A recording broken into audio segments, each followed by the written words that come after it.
Hey guys, welcome back to HippieGypsy Takes Europe. Today's edition is our arrival in London. We decided we wanted to make our first stop in London, England because the ticket price was right.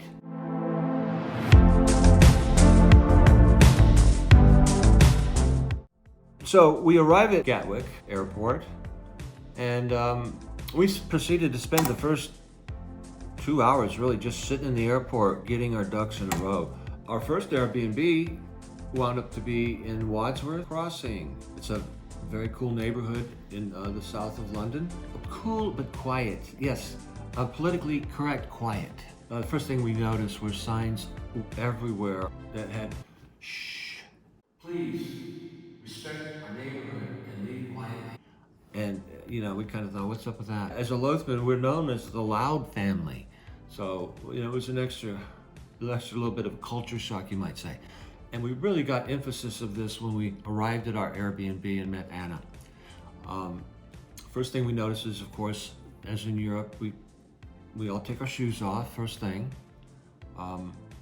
There's signs in the hallway as we enter the door and go up the stairs to her place to please quietly close the door so as not to disturb the neighbors. And we get up to the top and she opens her door very carefully and she invites us in, and the first thing we notice is that she's whispering to us. And it was like, okay, they're taking this quiet thing a little bit to the extreme, it seems like.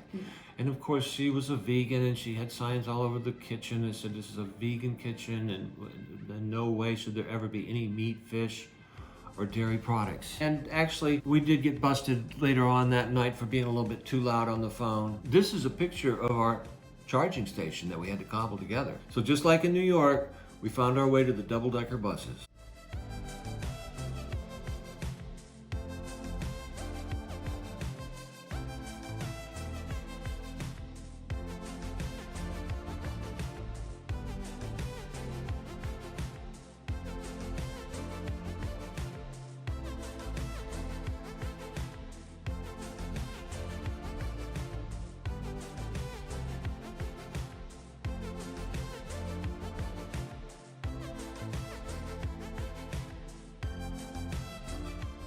We also had, a free pass on the river tour, which was very relaxing.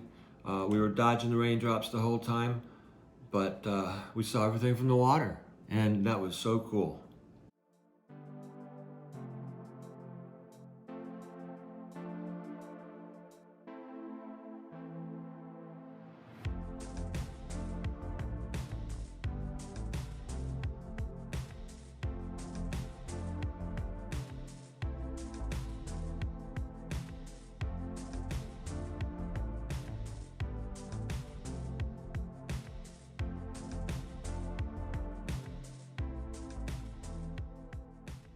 So what this is, a little slice of grittiness of London. These docks have been here for hundreds and hundreds of years. Who knows who might have tied up to these docks and walked the streets of London? Maybe Jack the Ripper. We don't know, do we? That is a tie-off. If you were an ancient mariner, you would pull up to this thing and you'd tie your skiff up to it. So this guy, I could take about 5 seconds of his music, and then I hopped on this boat and made a U-turn.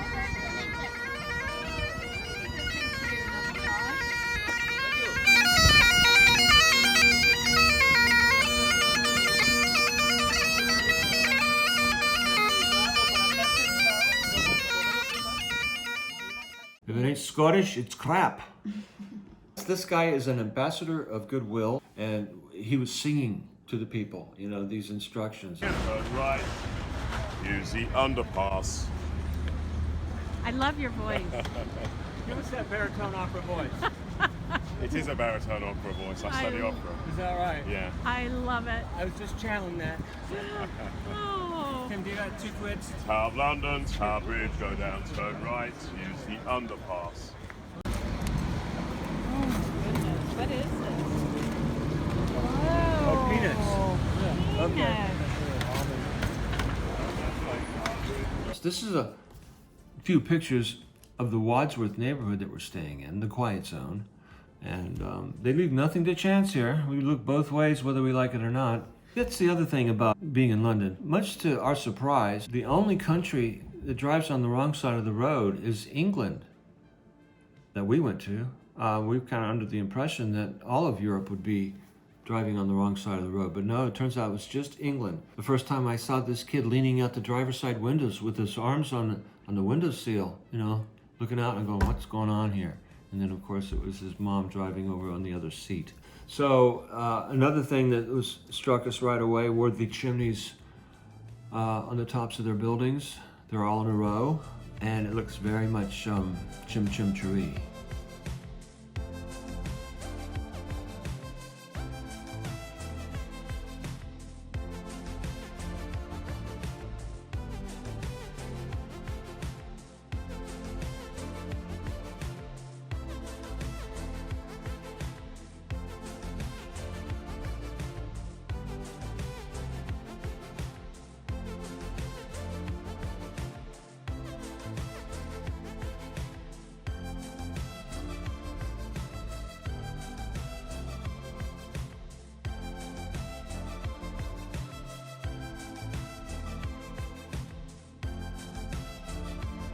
So that night we wrapped the night up at a bar called Northcott Records, and it was just a little tribute bar to vinyl. It reminded us a lot of Michael Davenport. The next morning we wake up, we're ready to hit the road again, see the sights as we see them. We've got limited time here in London, so we want to make the most of it while we're here. We're kind of glossing over a lot of stuff because we are going to be coming back this way. So this day we did most of our sightseeing.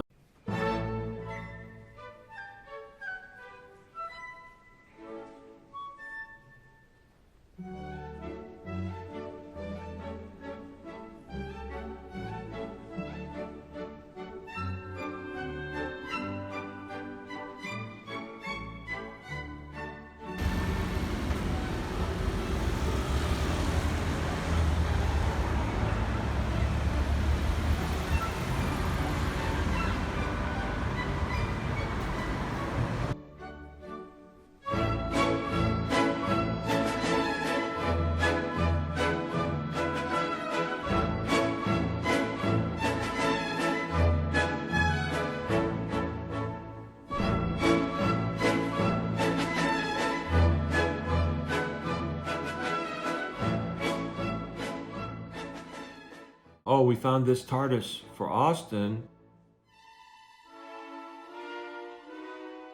And here we have Winston Churchill, all electrified, they told us. They have to keep it electrified to keep the birds from pooping on his shoulders and head. Here's Kim showing you around some of the royal properties. We're at the Horse Guards Palace. Definitely smells of horses. Here's where we are.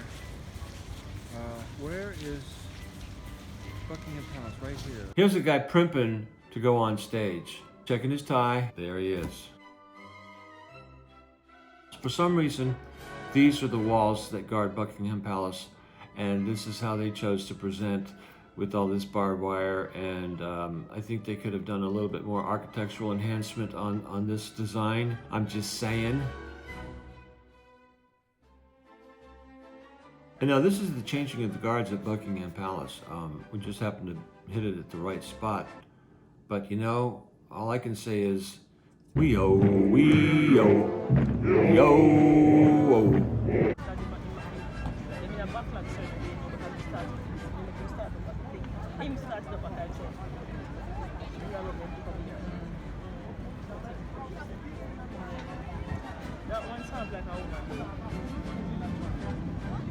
Straight out of the Wizard of Oz.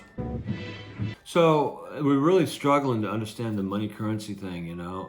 We just kind of hand it out in our hand and say, here, sir, take what you need and leave the rest. I mean, we noticed things about the paper currency. They're different sizes.